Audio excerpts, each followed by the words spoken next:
26절 주 여호와께서 이같이 말씀하셨느니라. 관을 제거하며 왕관을 벗길지라 그대로 두지 못하리니 낮은 자를 높이고 높은 자를 낮출 것이니라. 28절 인자야 너는 주 여호와께서 암몬 족속과 그의 능력에 대하여 이같이 말씀하셨다고 예언하라. 너는 이르기를 칼이 뽑히도다 죽이며 멸절하며 번개같이 되기 위하여 빛났도다. 오늘 이 시간 그 에스겔 21장의 말씀을 함께 살펴볼 수 있기를 원합니다. 우리는 어제 20장을 살펴보면서 이 44절까지 우리가 보고 45절부터 해가지고 이제 21장을 함께 이제 살펴본다라고 얘기를 했었습니다. 그래서 이 45절부터의 이야기를 보면 이 예루살렘 가운데 이스라엘 가운데 불이 임한다라는 얘기를 하게 됩니다. 그래서 하나님은 에스겔에게 이렇게 예언을 하는데요. 뭐라고 얘기를 하냐면 47절을 보면 내가 너희 가운데 불을 일으켜 모든 푸른 나무와 모든 마른 나무를 없애리니 그러면서 맹렬한 불꽃이 꺼지지 아니하고 라고 그렇게 얘기를 합니다.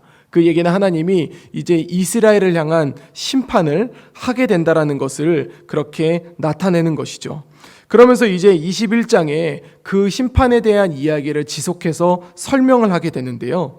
그래서 하나님은 또 이제 에스겔에게 나타나서 이렇게 말씀하시는 거죠. 인자야 너는 예루살렘으로 향하여 성소를 향하여 소리내어서 이스라엘의 땅에게 예언하라라고 얘기를 합니다. 그래서 앞에서는 그 불에 대한 맹렬한 불꽃에 대해서 얘기를 하고 그 불꽃이 푸른 나무와 그 다음에 마른 나무를 없앤다라고 얘기를 했는데 3절을 보면 뭐라고 얘기하냐면 여호와의 말씀에 내가 너를 대적하여 내 칼을 칼집에서 빼어 의인과 악인을 내게서 끊을지라라고 얘기합니다. 이 여기서부터 뭐라고 얘기하냐면 칼을 뽑고 칼을 통하여서 의인과 악인을 내게서 끊어낸다라고 그렇게 얘기를 하신다라는 거예요.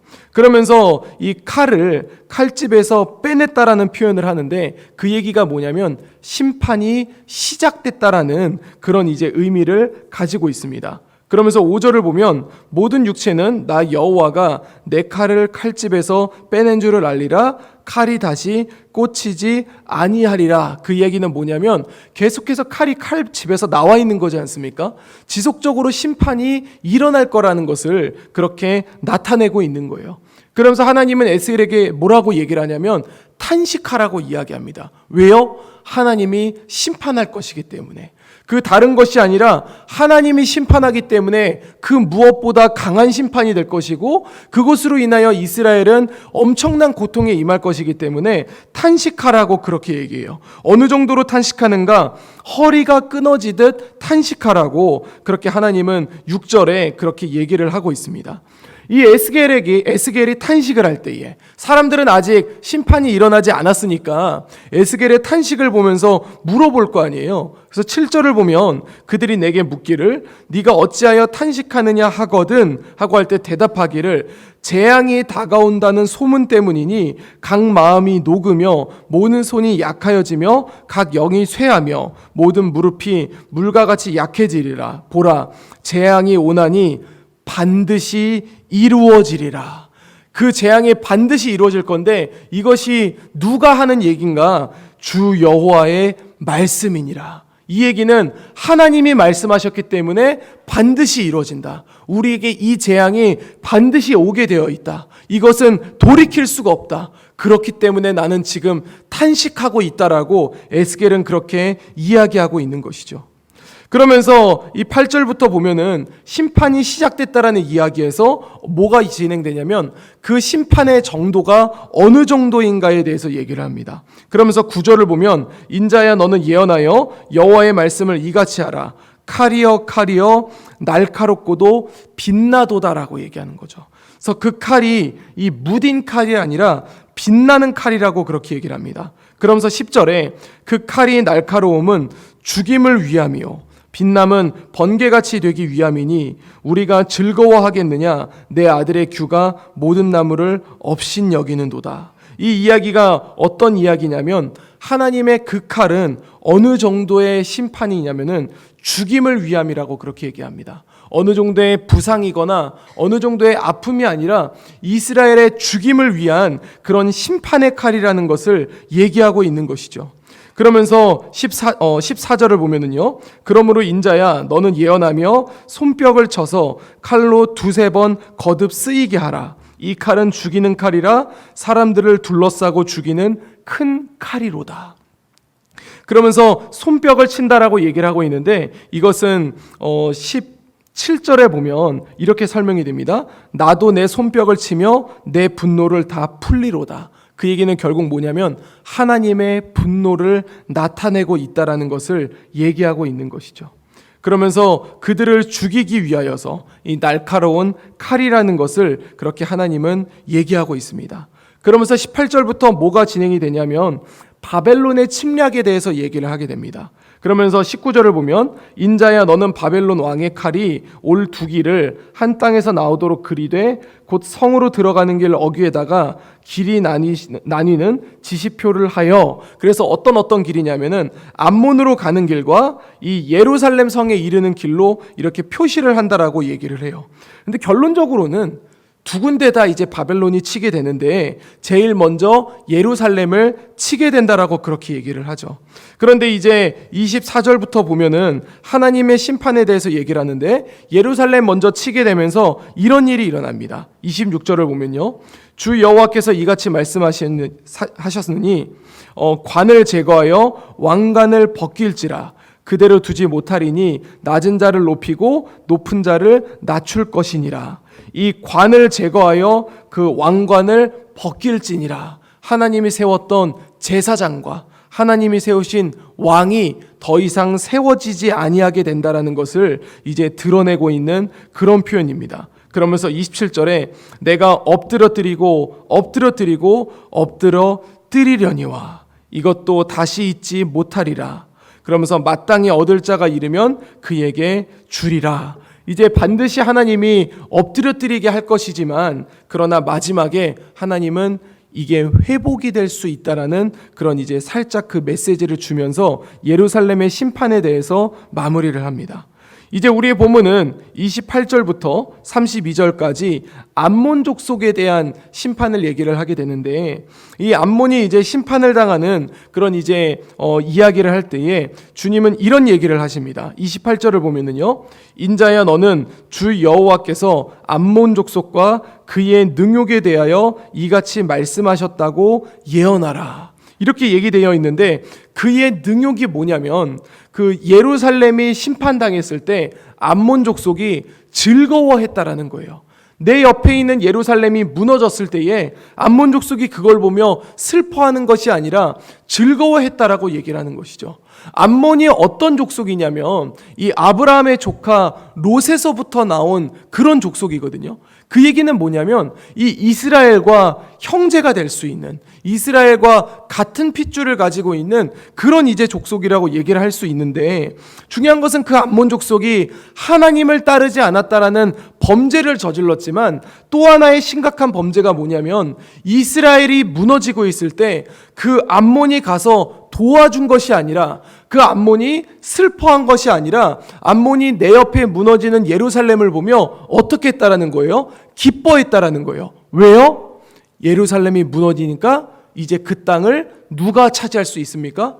우리가 차지할 수 있다라고 여겼기 때문에 아주 이 탐욕에 가득하여서 내 옆에 있는 사람들이 무너짐을 보고 기뻐했었던 모습이 암몬 족속의 모습이었다라고 하며 하나님은 그를 향하여 뭐라고 얘기하냐면 칼이 뽑히도다 죽이며 멸절하며 번개같이 되기 위하여 빛났도다라고 하면서 그들을 향한 심판이 있다라고 30절에도 그렇게 얘기하고 있습니다. 그러면서 32절에 암몬에 대한 결론을 얘기합니다. 네가 불의 섭과 같이 될 것이며 내 피가 나라 가운데 있을 것이며 네가 다시 기억되지 못할 것이니 나 여호와가 말하였음이라 하라 라고 하면서 네가 역사 속에 사라져서 더 이상 사람들에게 기억되지 못한다라고 하며 오늘 에스겔 21장은 이렇게 마무리가 됩니다. 사랑하는 성도 여러분, 오늘 우리가 이 에스겔 21장을 보면서 기억해야 될 것은 두 가지입니다. 첫 번째는 우리가 죄인의 길에 서지 말아야 된다는 것을 마음밭에 새겨야 할 줄로 믿습니다. 우리가 시편 1편을 보면 뭐라고 기록이 되어 있냐면 의인의 길에 서야 된다라고 얘기를 합니다. 그렇게 얘기를 하고 있는데, 그런데 이제 지금 이제 이스라엘이 하나님 앞에 심판을 받는 것은 시편에는 의인의 길에 서라고 얘기를 하고 있지만 이스라엘 사람들은 오히려 죄인의 길에 서 있었다라는 것이죠. 그래서 그들의 결과가 하나님의 심판이었다라는 것을 본문은 이야기하고 있습니다. 우리가 기억해야 될 것은 무엇인가? 이 시편에서 얘기하고 있는 복 있는 사람이 서 있어야 할 길은 의인의 길이고, 이 죄인의 길에 서 있을 때는 하나님의 심판이 있을 수밖에 없다라는 것을 우리는 놓치지 말아야 된다라는 것이죠. 그런데 오늘 본문에서 우리가 더 강하게 기억해야 될 것은 무엇이냐면은 두 번째 포인트입니다. 두 번째는 어떤 포인트냐면 남을 어떻게 여길 것인가라는 거에 대한 이야기입니다. 우리는 지금 이 자리에 새벽에 나와서 새벽 예배를 드리고 있습니다. 그리고 또 이제 우리가 오늘의 만나를 통하여서 이 메시지를 보는 사람들도 이제 하루에 그 말씀을 먹고 있는 거겠죠. 그런데 우리 주변을 보면 아직 주님을 모르는 자들도 있고, 그리고 교회에는 출석하고 있지만 올바른 신앙생활을 하지 못하는 우리의 이웃들이 있습니다. 그런데 중요한 것은 우리가 그들을 어떻게 여길 것인가, 이것을 우리가 살펴볼 수 있어야 되는 거거든요. 비록 암몬 족속이 하나님 앞에 바르게 살지는 못했지만 암몬 족속이 자신의 이웃의 넘어짐을 보며 어떤 마음을 가졌습니까? 기쁜 마음을 가졌습니다. 왜요? 그들이 무너짐으로 인하여 그들이 가지고 있던 땅을 누가 가질 수 있다고 생각한 거예요? 내가 가질 수 있다라고 생각을 한 거죠. 우리가 살고 있는 사회는 아주 극단적인 개인주의를 가지고 있습니다. 그게 무슨 얘기냐면 나만 괜찮으면 되는 거예요. 나만 하나님 앞에 구원받으면 괜찮은 거예요. 내 옆에 있는 사람이 구원받지 못한다 할지라도, 내 옆에 있는 사람이 예수님을 믿지 않는다 할지라도 거기에 대한 슬픈 마음이 없다라는 것이죠. 왜요? 나는 믿고 있으니까. 나는 괜찮으니까. 그러면서 내 옆 사람이 예수님을 믿지 않는 거에 대한 그런 안타까운 마음과 불쌍한 마음이 우리 마음 가운데 없게 만드는 것이 우리 사회가 가지고 있는 사상이라는 것입니다. 주 안에 사랑하는 성도 여러분, 우리 옆에 주님의 말씀대로 살아가지 못하는 사람이 존재하고 있다면 우리는 그들에게 권면해야 할 줄로 믿습니다. 우리가 그들을 위해 기도해야 할 줄로 믿고, 우리가 그들에게 복음을 전하여서 복음의 길을 갈 수 있도록 이끌어야 될 줄로 믿습니다. 우리 가운데 예배의 자리로 나오지 않는 사람들이 있습니다. 우리 가운데 신앙의 길로 살아가지 않는 사람들이 있습니다. 그 사람들에게 우리가 권면할 수 있기를 원합니다. 오늘 우리가 같이 기도했던 것처럼 우리가 예배를 드릴 때에 나만 예배를 드리는 것이 아니라 내 주변에 있는 사람에게도 이 예배의 자리로 초청할 수 있고, 그리고 내가 기도하는 그 자리에 내 옆 사람도 함께 기도하자라고 그렇게 초청할 수 있는 우리가 될 수 있기를 원합니다. 그래서 오늘 본문에서 이야기하고 있는 이 암몬 족속을 바라볼 때에 나는 암몬 족속과 상관이 없지, 이렇게 단순히 여기는 것이 아니라 내 옆에 있는 사람에게 우리가 어떻게 행하고 있는가, 내 옆에 있는 사람을 어떤 마음을 가지고 바라보고 있는가라고 생각하면서 정말 하나님이 원하시는 하나님 나라가 확장되는 길에 동참할 수 있는 우리 재건부평교회 모든 성도들이 될 수 있기를 우리 주 예수 그리스도 이름으로 간절히 축원드립니다. 기도하겠습니다. 이제 오늘 받은 말씀으로 함께 기도하겠습니다. 죄인의 길에 서서 하나님 앞에 불순종하고 나의 생존을 위해 타인의 무너짐을 즐거워하는 암몬 족속같이 되지 않게 하여 주시옵소서. 내 주변에 연약한 자들을 돌아보게 하시고 그들 가운데 주님의 은혜가 임할 수 있도록 기도하고 권면할 수 있는 우리 모두가 되게 하여 주옵소서.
이제 개인의 기도 제목을 가지고 하나님 앞에 기도하시기 바랍니다.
수고하셨습니다.